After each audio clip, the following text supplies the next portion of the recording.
আসসালামু আলাইকুম। রায়কা আল হোসেন স্বাগত জানাচ্ছি এনটিভি দুপুরের খবরে। ক্রাউন সিমেন্ট শিরোনাম দেখছিলেন, এবার চলুন পুরো খবরে। সিলেটে পরিস্থিতি জানাতে টেলিফোনে যুক্ত হচ্ছেন সহকর্মী সজল ছত্রী। সজল, সিলেটে পরিস্থিতি সম্পর্কে আমাদের জানান।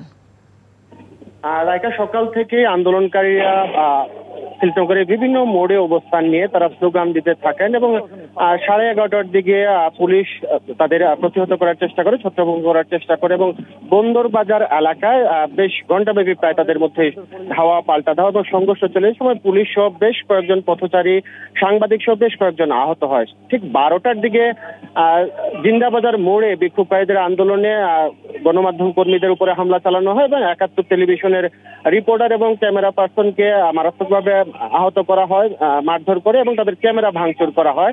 এরপর আমরা দেখেছি যে অস্ত্র হাতে ছাত্রলীগ যুবলীগের একটি দল কিছুক্ষণ আগে এসে জিন্দাবাজার মোড়ে অবস্থান নিয়েছে এবং তারা সেখানে স্লোগান দিচ্ছে এবং বিভিন্ন মোড়ে আসলে এই ধরনের একটি ত্রাসের অবস্থা বিরাজ করছে এবং সবাই যে দোকানপাট, ব্যবসা প্রতিষ্ঠান বা স্বাভাবিক যানবাহন চলাচল সবই কিন্তু বন্ধ আছে এবং মেঘলা আকাশ। যদিও সিলেটে আমরা কদিন ধরে দেখছিলাম যে বৃষ্টি হচ্ছে, কিন্তু বৃষ্টি উপেক্ষা করে একদিকে আন্দোলনকারীরা বিক্ষোভ করে যাচ্ছেন, কিন্তু আজ আমরা দেখছি যে ছাত্রলীগ যুবলীগেরও বিভিন্ন মিছিল, তারা বিভিন্ন মোড়ে অবস্থান নিয়েছে এবং আন্দোলনকারীদের হটিয়ে তারা অবস্থান নেওয়ার চেষ্টা করছেন এবং তাদের হাতে নানান ধরনের অস্ত্র আমরা দেখতে পাচ্ছি। অপরদিকে পুলিশ চেষ্টা করেছিল আন্দোলনকারীদের ছত্রভঙ্গ করে দিতে এবং তাদের কয়েকজন পুলিশ আহত হয়েছে, সাংবাদিক আহত হয়েছেন এবং পথচারীরাও কিন্তু আহত হয়েছেন এবং হতাহতদের সর্বশেষ খবর আমরা জানি যে এখন পর্যন্ত কোনো প্রাণনাশের ঘটনা ঘটেনি, কিন্তু বেশ কয়েকজন মানুষ আহত হয়েছেন এবং এখনো বিভিন্ন মোড়ে এ ধরনের পরস্পর মুখী অবস্থান নিয়েছেন আন্দোলনকারীরা। পুলিশ এবং ঠিক বেলা 1টার পর থেকে কিন্তু ছাত্রলীগ যুবলীগের বিভিন্ন দল, তাদের হাতে নানান ধরনের অস্ত্র, তারাও কিন্তু বিভিন্ন মোড়ে অবস্থান নিয়েছে রাইকা এবং পুরো একটা আতঙ্ক অবস্থা বিরাজ করছে পুরো নগরী জুড়ে এবং এই অবস্থাটি পুরো নগর জুড়েই আছে। এখন আমরা আমরা যেখানে আছি যে জিন্দাবাজার মোড় এখন ছাত্রলীগ যুবলীগদের দখলে, কিন্তু ঠিক 1:30 পর্যন্ত যে আন্দোলনকারীদের দখলে ছিল এবং এখানে পুলিশ ছত্রভঙ্গ করে দেয় তাদের একবার, কিন্তু বন্দর বাজারে কয়েক দফা সংঘর্ষ হয় এবং আরো কয়েকটি জায়গায় তালতলা মধ্যমাজার এলাকায়। জানছিলাম সিলেটের আন্দোলনের খবর। অসহযোগ আন্দোলনের খবর জানাতে যাচ্ছি রংপুরে। সেখানে আছেন senior correspondent AKM Moinul Haque. Moinul, রংপুরে আন্দোলনের কি খবর আছে আপনার কাছে?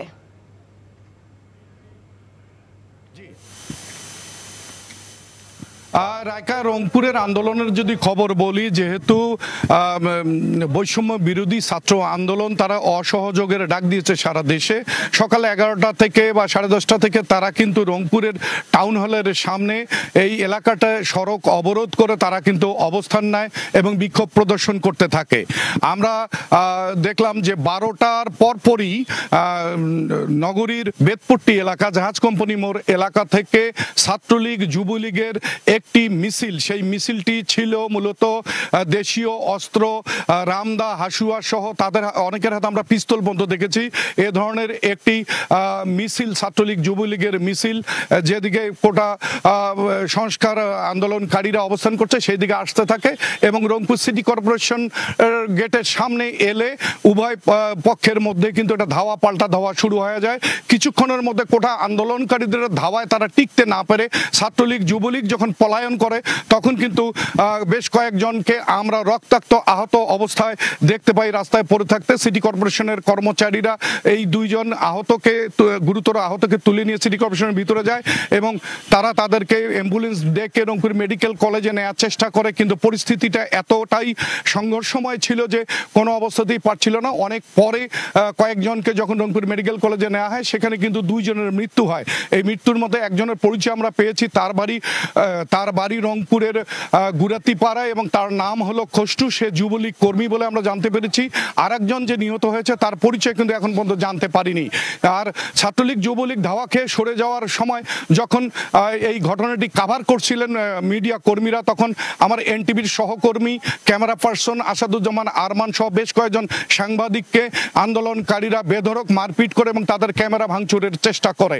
আর একটু পরেই আমরা দেখতে পাই আওয়ামী লীগ অফিসে আগুন এবং আমরা জানতে পেরেছি রংপুরের বদরগঞ্জে। রংপুর থেকে জানছিলাম আন্দোলনের খবর। উত্তরা এলাকায় আছেন সহকর্মী নিয়ামুল আজিজ সাদেক। শিক্ষার্থীদের আন্দোলনের খবর জানতে সরাসরি যাচ্ছি তার কাছে। সাদেক, এই মুহূর্তে ছাত্র আন্দোলনের কর্মসূচি এবং কি কি হচ্ছে সে সম্পর্কে আমাদের জানান, পরিস্থিতির খবর জানান আমাদেরকে।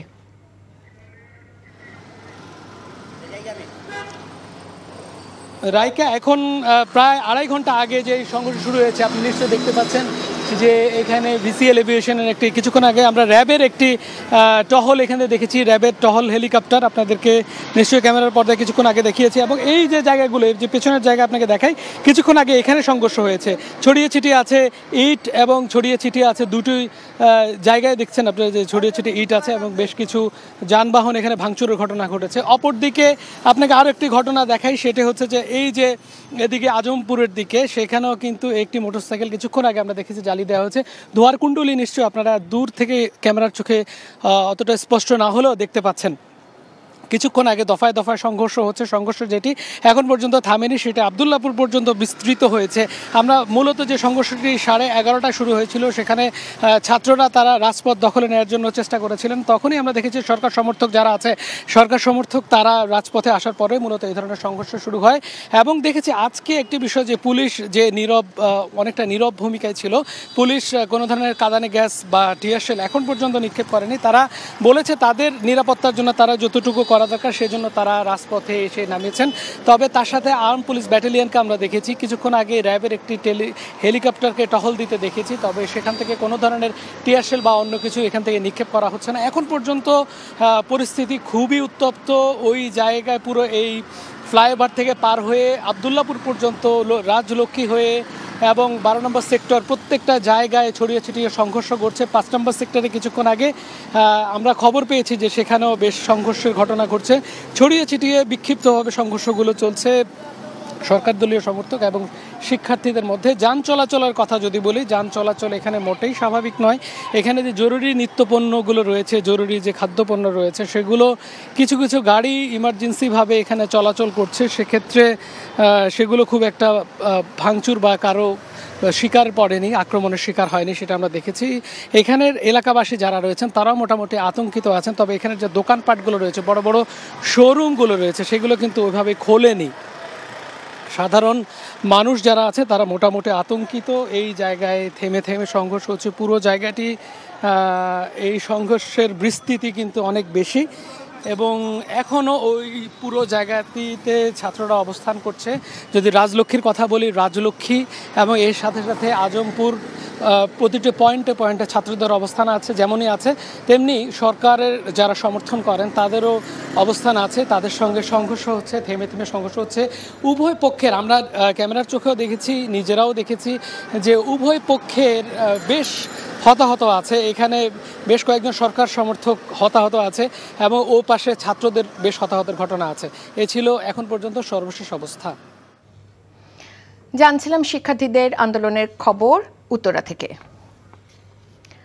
এবার যাব শাহবাগ এলাকায়, সেখানে আছেন স্টাফ করেসপন্ডেন্ট নূর হোসেন। নূর, শাহবাগ এলাকা সহ বিশ্ববিদ্যালয় এলাকার চিত্র কেমন দেখছেন সেই সম্পর্কে আমাদের জানান।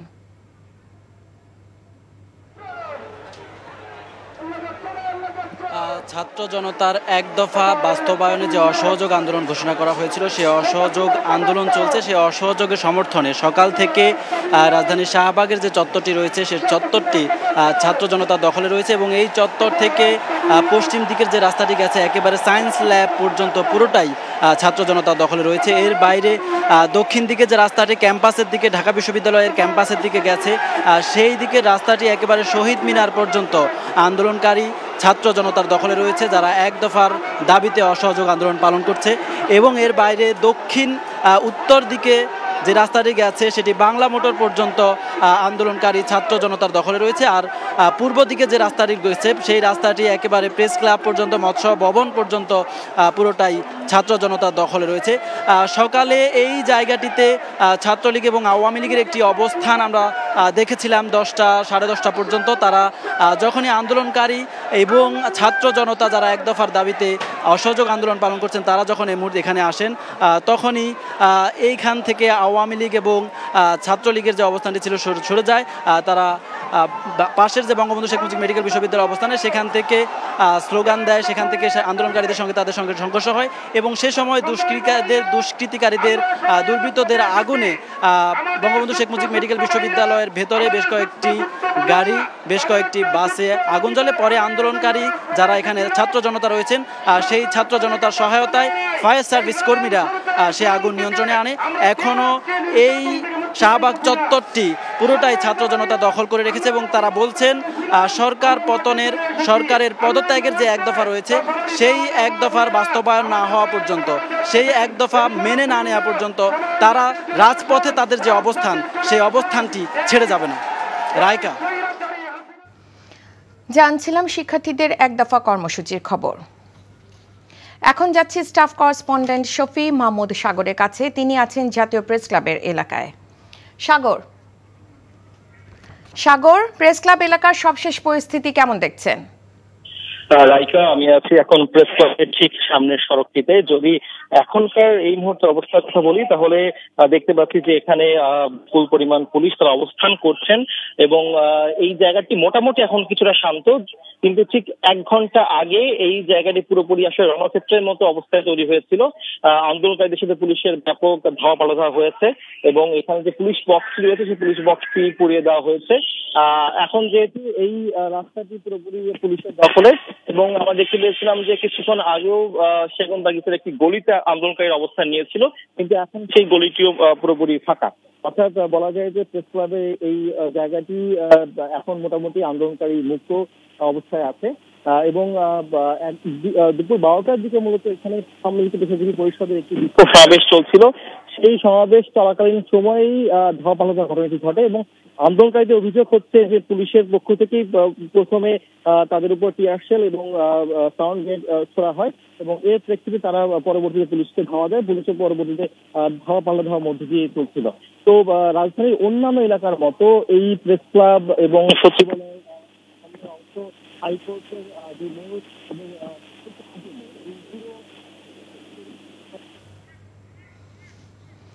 জানছিলাম প্রেস ক্লাব ও আশেপাশের এলাকার পরিস্থিতির খবর। রাজধানীর বিভিন্ন স্থানে প্রতিবাদ মিছিল এবং মানববন্ধন করেছে আওয়ামী লীগ এবং সহযোগী সংগঠনের নেতাকর্মীরা। সকালে ফার্মগেট খামারবাড়ি এলাকায় মানববন্ধন কর্মসূচি পালন করেছে বঙ্গবন্ধু কৃষিবিদ পরিষদ। এতে অংশ নেন আওয়ামী লীগের সভাপতি মণ্ডলীর সদস্য আব্দুর রাজ্জাক, যুগ্ম সাধারণ সম্পাদক আফম বাহাউদ্দিন নাসিম। এ সময় তারা বলেন, শিক্ষার্থীদের বিভ্রান্ত করে কোটা আন্দোলনের দাবিকে সরকার পতনের এক দফা দাবিতে নিয়ে গেছে যারা, তারা মুক্তিযুদ্ধ বিরোধী বিএনপি। মানববন্ধন হয়েছে মানিক মিয়া এভিনিউয়ে। এছাড়া ধানমন্ডি 32 নম্বরে রাসেল স্কোয়ারের পাশে অবস্থান নেন স্বেচ্ছাসেবক লীগ, যুব মহিলা লীগ এবং কলাবাগান থানা আওয়ামী লীগের নেতারা। এদিকে ধানমন্ডি 3A-তে আওয়ামী লীগ সভাপতি রাজনৈতিক কার্যালয়ের সামনে জড়ো হয়েছেন ছাত্রলীগ সহ সহযোগী সংগঠনের নেতাকর্মীরা। এই সময় সেখানে দফায় দফায় ধাওয়া পাল্টা ধাওয়া হয় আন্দোলনকারীদের সাথে। ছাত্র জনতার আন্দোলনে দলের সকল নেতাকর্মীকে শরিক হবার আহ্বান জানিয়েছেন বিএনপি মহাসচিব মির্জা ফখরুল ইসলাম আলমগীর। আইন শৃঙ্খলা বাহিনী ও প্রশাসনকে জনগণের বিরুদ্ধে অবস্থান না নেওয়ার আহ্বান জানান তিনি অভিযোগ করেন, হত্যা সংঘাতে আওয়ামী লীগ পাকিস্তানি হানাদার বাহিনীকেও ছাড়িয়ে গেছে। দলের চেয়ারপারসনের গুলশান কার্যালয়ে এক সংবাদ সম্মেলনে তিনি এসব কথা বলেন। তিনি বলেন, দেশে গণ অভ্যুত্থানের সূচনা হয়েছে। সরকারের পদত্যাগের দাবিতে সর্বস্তরের মানুষ রাস্তায় নেমে এসেছে। পুরো দেশ সরকারের ফ্যাসিবাদী দুঃশাসনের বিরুদ্ধে ঐক্যবদ্ধ হয়ে রুখে দাঁড়িয়েছে। ছাত্র জনতা চূড়ান্ত বিজয়ের দ্বারপ্রান্তে। সারা দেশ আজকে জনগণের আমাদের দলের এখানেও বলেছি যে সকল স্তরের নেতাকর্মীদেরকে আমরা এই আন্দোলনের সঙ্গে একাত্ম হওয়ার আহ্বান জানিয়েছি। আজকে আবার আমরা সেটাকে দৃঢ়ভাবে সে একাত্ম হওয়ার জন্য এবং সর্বতোভাবে এই আন্দোলনে শরিক হওয়ার জন্য আহ্বান জানাচ্ছি। সরকার ছাত্র, যুবক, শিশু, নারী সহ জনতাকে নির্বিচারে নির্দয়ভাবে হত্যা করে মানবতাকে হত্যা করেছে। সরকারের মানবতা বিরোধী সন্ত্রাসী কর্মকাণ্ডের বিরুদ্ধে বিশ্ব বিবেক আজ জাগ্রত হয়েছে। আন্দোলন দমনে আইনশৃঙ্খলা রক্ষাকারী বাহিনী যেন গুলি না করে সেই নির্দেশনা চেয়ে করা রিট সরাসরি খারিজ করে দিয়েছে হাইকোর্ট। একই সাথে আদালত তার পর্যবেক্ষণে আইনশৃঙ্খলা রক্ষাকারী বাহিনীকে আইন মেনে গুলি চালানোর নির্দেশ দিয়েছে। বিচারপতি মোস্তফা জামান ইসলামের নেতৃত্বাধীন দ্বৈত বেঞ্চ আজ এ আদেশ দেন। শুনানিতে রাষ্ট্রপক্ষ বলেন, রিটটি রাজনৈতিক উদ্দেশ্যে করা হয়েছে, যা গত 2 দিনের আন্দোলনে রিটকারীদের অংশগ্রহণ এবং ফেসবুক স্ট্যাটাসে পরিষ্কার হচ্ছে। রিটকারীর আইনজীবীরা জানান, ব্যক্তিগত স্বাধীনতা সবারই আছে, তবে রিটটি করা হয়েছে মানুষের জীবন রক্ষার জন্য। সুপ্রিম কোর্টের আইনজীবী মনজুর আল মতিন সহ 2 জন রিটটি দায়ের করেন। এর আগে 2 দিন এটি রিটের উপর শুনানি হয়।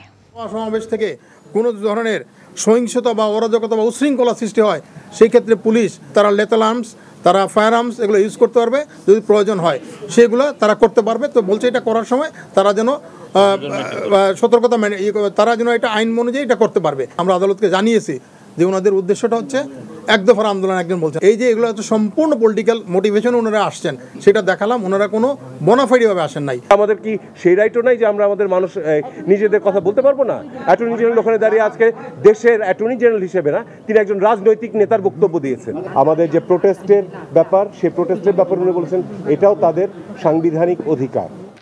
অসহযোগ আন্দোলনের খবর জানাতে বরিশাল থেকে সরাসরি যুক্ত হচ্ছেন সহকর্মী আক্তার ফারুক শাহিন। শাহিন, বরিশালের এখনকার পরিস্থিতি কেমন দেখছেন? রায়কা, আমি এই মুহূর্তে দাঁড়িয়ে আছি বরিশাল নগরীর নবগ্রাম রোড বটতলা এলাকায়। এই বরিশাল সদর আসনের সংসদ সদস্য পানি সম্পদ প্রতিমন্ত্রী জাহিদ ফারুক শামীমের বাসভবন এখানে, এবং পাশাপাশি দুর্নীতি দমন কমিশনের বিভাগীয় যে কার্যালয়টি সেটিও এখানে অবস্থিত। সকালে এখানে এক দফা হামলা হয়েছে, ভাঙচুর হয়েছে দুর্নীতি দমন অফিস কার্যালয় এবং জাহিদ ফারুক প্রতিমন্ত্রী পানি সম্পদ প্রতিমন্ত্রীর বাসভবন। এবং পানি সম্পদ প্রতিমন্ত্রীর বাসভবনের সামনে প্রায় 30-35টি মোটরসাইকেল ছিল, সেগুলো ভাঙচুর করে আগুন দিয়ে পুড়িয়ে দিয়েছে বিক্ষোভকারীরা। তো এই মুহূর্তে আমি যেখানে দাঁড়িয়ে আছি এখানে কিন্তু এখনো সংঘর্ষ চলছে। পুলিশ পরিস্থিতি নিয়ন্ত্রণের জন্য টিয়ার সেল ছুটছে, তারা সাউন্ড গ্রেনেড ছুটছে, রাবার বুলেট ছুটছে, এবং পাশাপাশি যারা বিক্ষোভকারীরা আছেন তারা এর জবাব দিচ্ছেন ইট পাটকেলে। এবং এই মুহূর্তে এখানে সংঘর্ষ চলছে। এর পাশাপাশি এর আগে সকালে নগরের যে সিএনবি সড়কটি আছে, যেটিকে আমরা ঢাকা বরিশাল কুয়াকাটা মহাসড়ক হিসেবে চিনি, সেই সড়কটিতে কিন্তু পুরোটাই দখলে রেখেছে আন্দোলনকারীরা, এবং ওই সড়কে কোনো যানবাহন চলছে না। এবং অসহযোগ আন্দোলনের প্রেক্ষিতে বরিশাল নগরীর সব দোকানপাট কিন্তু বন্ধ রয়েছে এবং কোনো যান্ত্রিক যানবাহনও চলছে না। আওয়ামী লীগের নেতাকর্মীরাও সকাল থেকে মাঠে ছিল, তারা সদরে থাকা বিএনপির একটি অফিস ভাঙচুর করেছে। এর পাল্টা হিসেবে ভাঙচুর হয়েছে বরিশাল নগরের সিএনবি রোড চৌমাথা এলাকায় থাকা অন্য একটি আওয়ামী লীগের অফিস। এছাড়া এখন পর্যন্ত সংঘর্ষের যে সব ঘটনা ঘটেছে, এর মধ্যে আমতলার মোড় এলাকায় আওয়ামী লীগের এক নেতা সংঘর্ষের মধ্যে পড়ে নিহত হয়েছেন বলে আমরা খবর পেয়েছি, যদিও এটি এখন পর্যন্ত আমরা নিশ্চিত করতে পারিনি। তবে পুরো নগরী জুড়েই এখন সংঘাত চলছে, সংঘর্ষ চলছে পুলিশের সঙ্গে আন্দোলনকারীদের, এবং পুলিশের পাশাপাশি আওয়ামী লীগের নেতাকর্মীরাও চেষ্টা করছেন বিক্ষোভকারীদের হটাতে। এবং এ পর্যন্ত বরিশাল নগরীর বিভিন্ন এলাকায় কম করে হলেও প্রায় শতাধিক মোটরসাইকেলে অগ্নিসংযোগ করা হয়েছে, বেশ কয়েকটি গাড়ি ভাঙচুর করা হয়েছে, এবং বিভিন্ন সরকারি প্রতিষ্ঠানে হামলা চালানো হয়েছে। তো সবকিছু মিলিয়ে পুরো নগরী এখন তাণ্ডবের নগরীতে পরিণত হয়েছে, এবং এখানে মানুষ তীব্র আতঙ্কের মধ্যে আছে। মুহুর্মুহু গুলি এবং টিয়ার সেলের শব্দ, সাউন্ড গ্রেনেডের শব্দ সবকিছু এই নগরীকে একেবারে আতঙ্কের নগরীতে পরিণত করে রেখেছে। রায়কা, বরিশাল থেকে আন্দোলনের খবর জানছিলাম। সাম্প্রতিক সহিংসতায় নির্মম হত্যাকাণ্ড যাদের নির্দেশে হচ্ছে তাদের বিচারের আওতায় আনার দাবি জানিয়েছেন টিআইবির নির্বাহী পরিচালক ডক্টর ইফতেখারুজ্জামান। সকালে মাইডাস সেন্টারের সামনে টিআইবি মানববন্ধনে তিনি এই দাবি জানান। এ সময় টিআইবি জাতিসংঘের উদ্যোগে সম্পূর্ণ স্বাধীন একটি তদন্ত কমিশন করার দাবি জানায়। অবিলম্বে আটক সকল শিক্ষার্থীকে মুক্তি চেয়ে টিআইবি বলছে, সব ক্ষেত্রে মানবাধিকার ও ন্যায় বিচার নিশ্চিত করতে হবে। এছাড়া নিরবিচ্ছিন্ন ইন্টারনেট সরবরাহ অব্যাহত রাখার আহ্বান জানিয়েছে টিআইবি।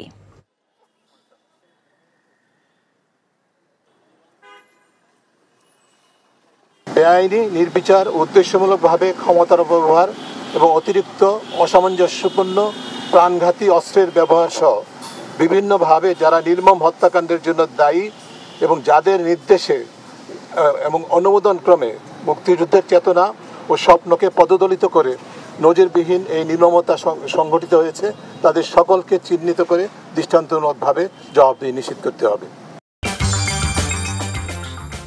এই ছিল দুপুরের খবরে। এই খবরে ভিডিও সহ আপডেট জানতে ভিজিট করুন এনটিভি অনলাইন www.ntvbd.com। এছাড়াও এনটিভির জনপ্রিয় সব অনুষ্ঠান ও খবরের আপডেট জানতে ভিজিট করুন আমাদের ইউটিউব ভেরিফাইড ফেসবুক পেজ। 5টায় দেশে খবর দেখার আমন্ত্রণ রইল। ধন্যবাদ সবাইকে।